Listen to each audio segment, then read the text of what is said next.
Have you ever felt that inexplicable sense of unease when interacting with someone? That whisper of intuition warning you that something isn't quite right beneath the surface? In the depths of human psychology lies a shadow so profound, so carefully concealed, yet so dangerously influential that Carl Jung, one of history's most brilliant psychological minds, identified it as the most perilous sign in any individual. This shadow doesn't announce itself with obvious red flags or glaring warnings. Rather, it operates in the subtle realms of behavior, lurking beneath polished veneers and socially acceptable facades, manipulating reality while remaining invisible to the conscious mind, both yours and theirs. The modern world has trained us to dismiss our instinctual responses, to rationalize away our discomfort, and to question our inner knowing when faced with people who trigger our internal alarm systems. Yet Jung understood that these primal responses are not arbitrary. They are the psyche's sophisticated defense mechanism activated by the unconscious recognition of something fundamentally dangerous in another person. What makes this psychological phenomenon particularly treacherous is not just its presence, but the widespread inability to detect it before significant damage occurs in relationships, workplaces, and entire communities. Throughout his decades of clinical work and self-exploration, Jung meticulously documented the patterns, symbols, and behaviors that reveal this dangerous psychological configuration. He recognized that certain individuals carry within them a specific internal architecture that predisposes them to inflict profound psychological harm on others, often without conscious awareness of their destructive impact. This isn't about demonizing personality types or pathologizing differences. It's about understanding a particular psychological orientation that, when left unrecognized, creates ripples of devastation through the lives it touches, fracturing trust and wounding souls with surgical precision. The collective fascination with psychological danger tends to focus on obvious manifestations, violent tendencies, explosive tempers, or overtly controlling behaviors. However, Jung's revolutionary insight was that the truly dangerous individual operates with subtlety, often appearing as the helper, the savior, or even the victim. The real danger lies not in what can be easily seen and identified, but in what operates beneath conscious awareness, weaving through interactions with a spider-like delicacy, entangling others in webs so finely spun that the entrapment happens without recognition until escape becomes nearly impossible. As we embark on this psychological expedition together, I invite you to temporarily suspend your logical mind and allow your intuitive self to come forward, that ancient, knowing part of your psyche that Jung called the soul's intelligence. The insights you'll discover may challenge your existing relationships, shed light on painful past experiences, or even reveal uncomfortable truths about interactions you're currently navigating. Yet in this revelation lies profound freedom, the ability to recognize, understand, and protect yourself from the most dangerous sign Jung identified, empowering you with knowledge that transforms not just how you see others, but how deeply you trust your own psychological immune system when it signals a threat to your emotional well-being. The cornerstone of Jung's psychological framework is his revolutionary concept of the shadow, those disowned aspects of our personality that we repress, deny, and project onto others. Every human being develops a shadow. It's an inevitable consequence of socialization as we learn which parts of ourselves are acceptable to express and which must be hidden.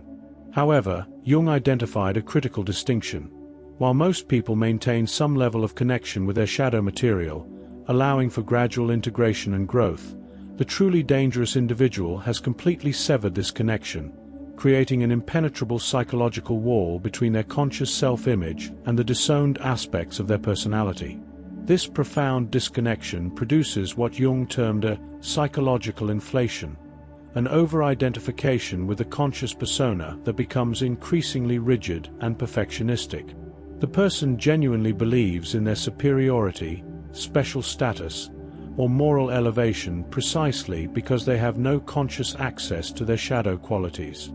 Unlike someone with healthy psychological development who might acknowledge their flaws, mistakes, or darker impulses, the dangerous individual cannot perceive these aspects in themselves at all.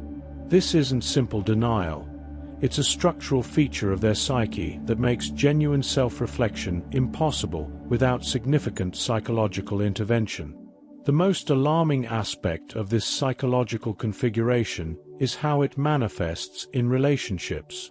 Jung observed that when the shadow is completely dissociated, it doesn't simply disappear. It becomes increasingly autonomous and powerful, operating outside conscious control. Unable to recognize their shadow within, these individuals become master projectors, unconsciously attributing their disowned qualities to others with absolute conviction. They don't simply disagree with people. They demonize them. They don't just feel disappointed. They experience betrayal. Every interpersonal interaction becomes an unconscious canvas for their shadow projections, creating a distorted reality that they believe with unshakable certainty. Jung documented how this shadow projection creates a psychological phenomenon he called psychic infection, the uncanny ability of these individuals to draw others into their distorted reality. Because they believe their projections with such conviction, and because the shadow carries tremendous emotional energy, they can temporarily override others' perception, making them doubt their own experience, memory, and judgment. This explains why otherwise intelligent, psychologically healthy people can become entangled with dangerous individuals, gradually surrendering their autonomy as they're drawn deeper into an alternate psychological reality where they are somehow always at fault, always inadequate, or always the problem.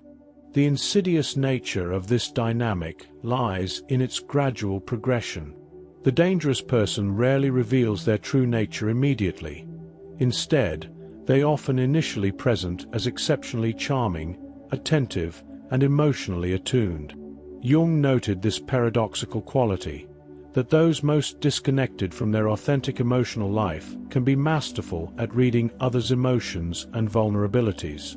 This isn't conscious manipulation but an unconscious survival mechanism.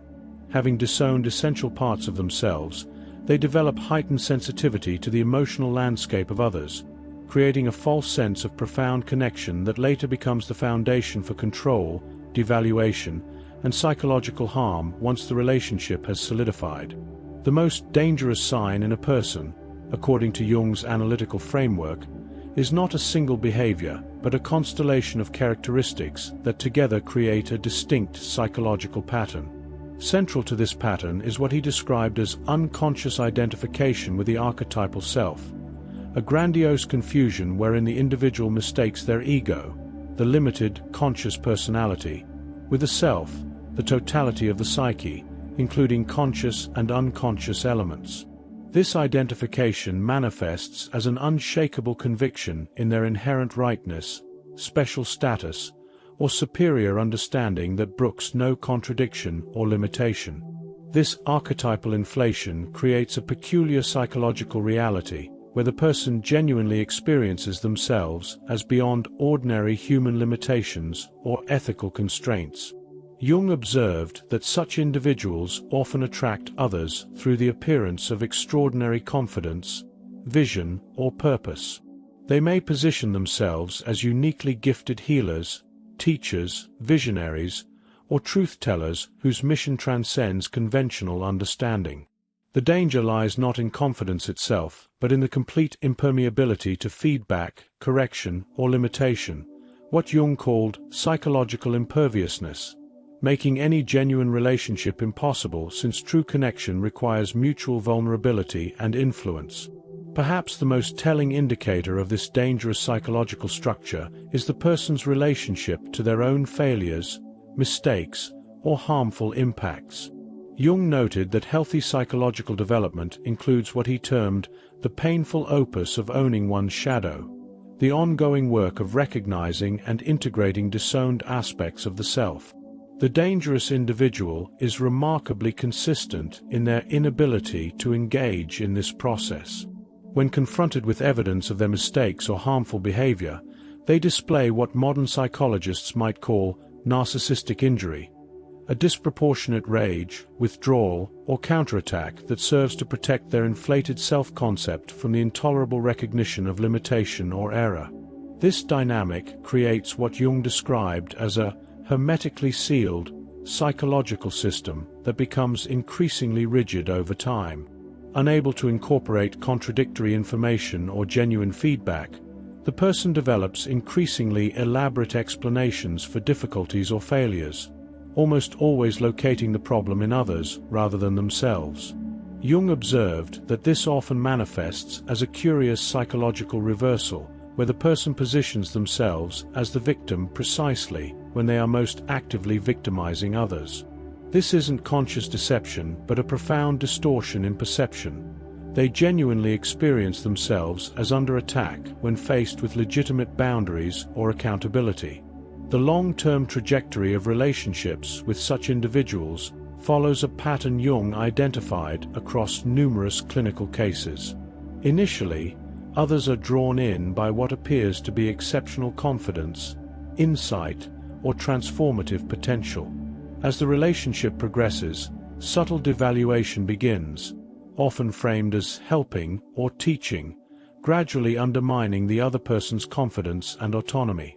When inevitable conflicts arise, the dangerous individual demonstrates an extraordinary ability to distort reality, rewriting history in ways that preserve their blamelessness while attributing increasingly malevolent motivations to others.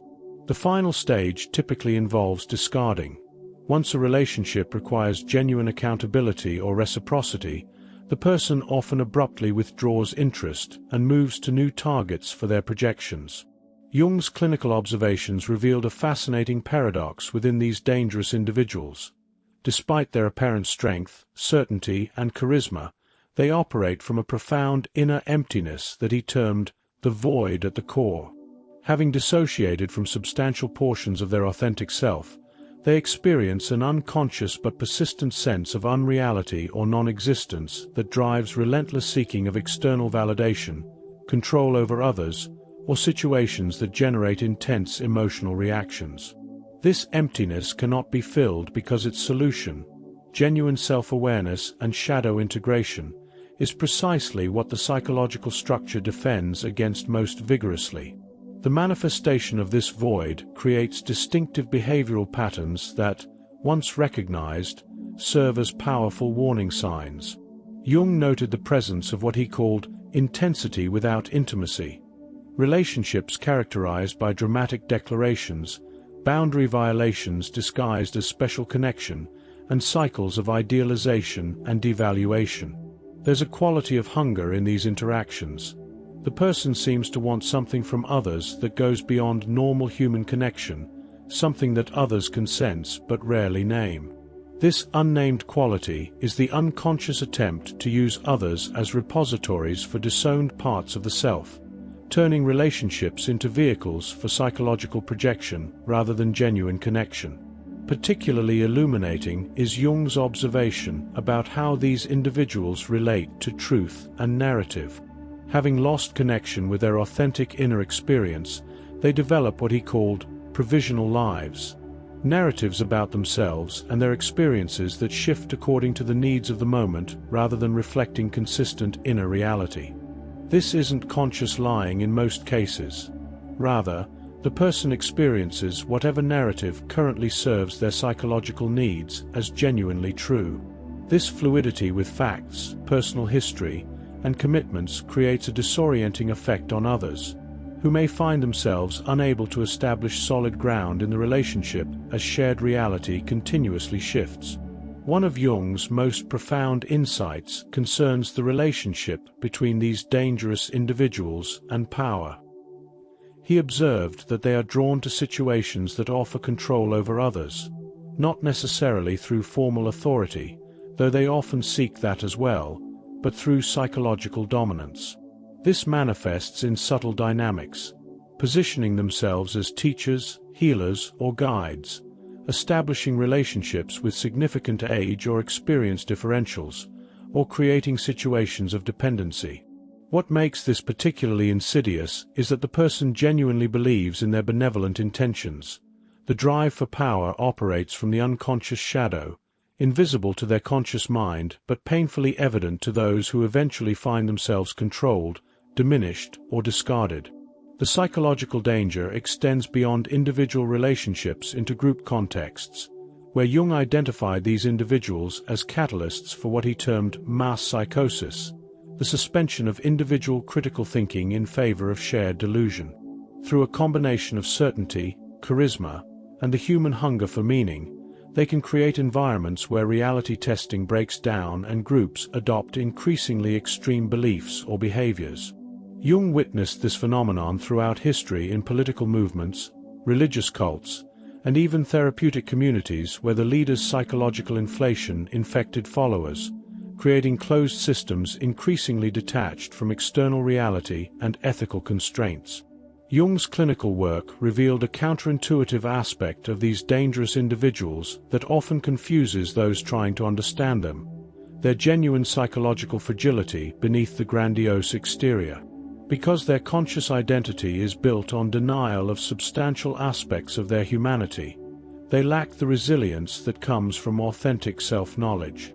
This creates what Jung called the brittle self, a psychological structure that appears powerful but cannot bend without breaking, leading to catastrophic decompensation when their inflated self-concept is seriously challenged.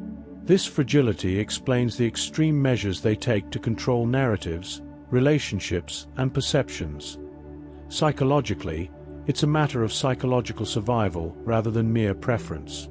This combination of grandiosity and fragility creates distinctive patterns in how these individuals handle criticism or perceived slights. Jung described witnessing reactions of archetypal rage, emotional responses so disproportionate to the triggering event that they seem to emerge from a different order of experience altogether. This rage isn't simply anger, but contains qualities of cold contempt, absolute certainty in the other's wrongness, and an almost philosophical sense of having been offended against by the very existence of opposition or limitation. The intensity of this response serves as both defense mechanism and control tactic, training others to avoid triggering it by conforming to the person's expectations and reality.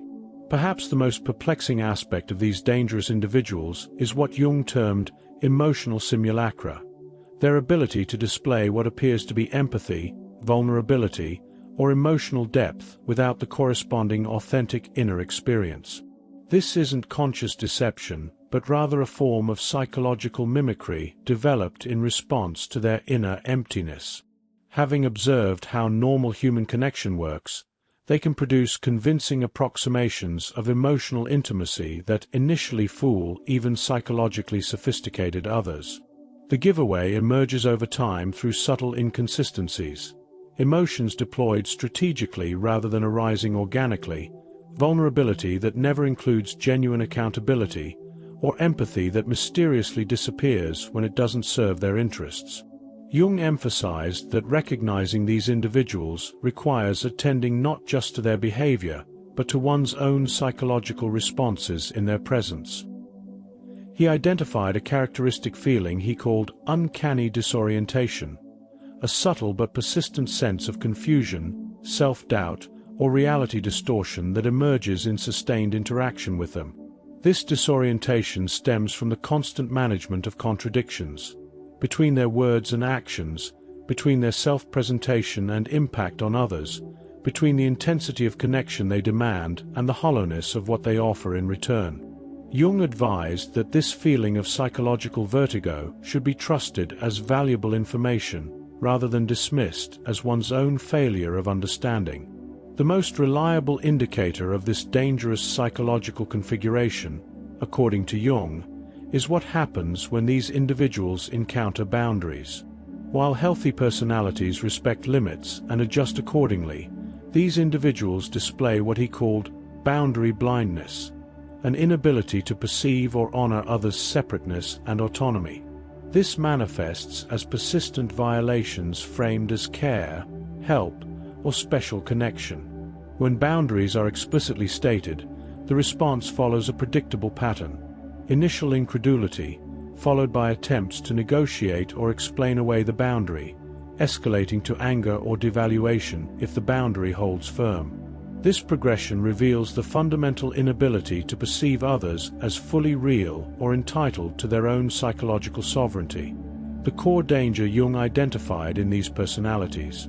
The journey through Jung's profound psychological insights reveals a sobering truth.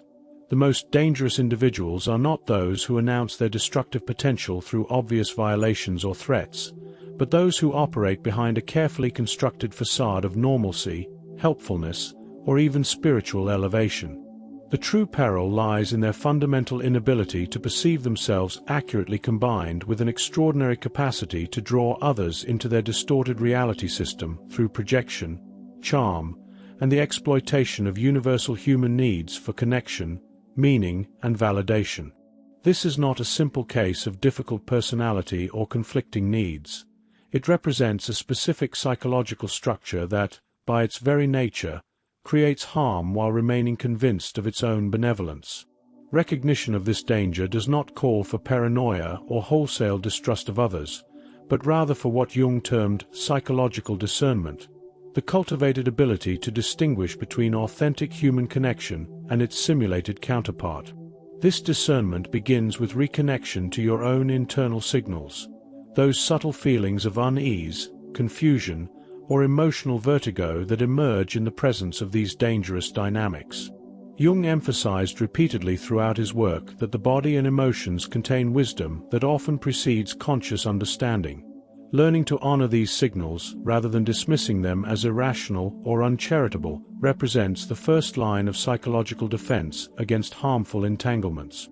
As we integrate these insights into our understanding of human relationships, Jung would encourage a balance between awareness and compassion. The dangerous psychological configuration he identified doesn't emerge from malicious intent, but from profound early wounding that fragments the personality, creating the dissociation between conscious identity and shadow material.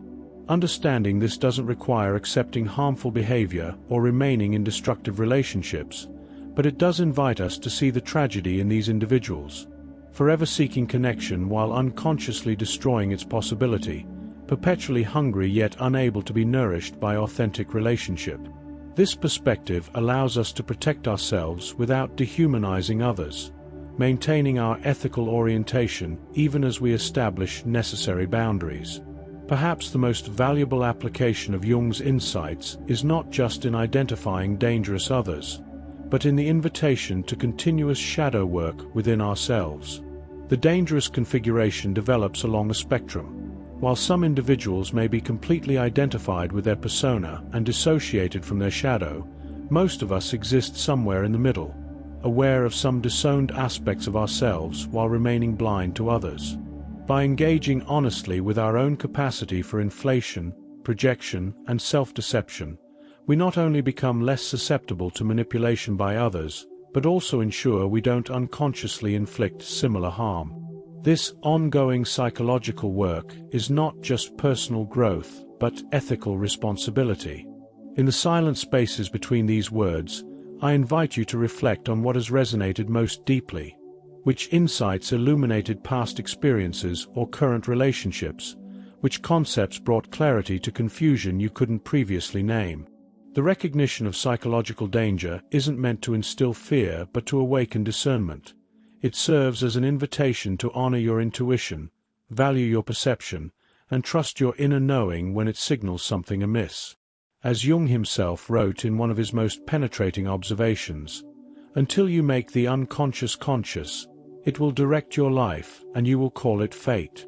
By bringing awareness to these dangerous dynamics, you reclaim choice where before there may have been only confusion and pain. If this exploration has brought value to your understanding of yourself and others, please consider supporting this channel by liking this video, subscribing for more psychological insights, and sharing these understandings with others who might benefit from this knowledge. The greatest protection against psychological danger is a community of aware individuals supporting each other's clarity and growth. As Jung himself wrote in one of his most penetrating observations, "Until you make the unconscious conscious, it will direct your life and you will call it fate." By bringing awareness to these dangerous dynamics, you reclaim choice where before there may have been only confusion and pain. If this exploration has illuminated your understanding of yourself and others, I invite you to become part of our growing community of psychological explorers. Take a moment right now to like this video, subscribe to the channel, and hit the notification bell so you never miss our weekly deep dives into Jungian psychology. Share this knowledge with someone who might be struggling to understand a difficult relationship. Your insight could be the light they need. And I'd love to hear your experiences in the comments below. Have you encountered these dangerous signs in your life? And how did your intuition help you navigate the situation? Your story might help someone else recognize what they're experiencing. Until next time, stay alert, trust your inner knowing, and remember that true connection begins with authentic self-awareness.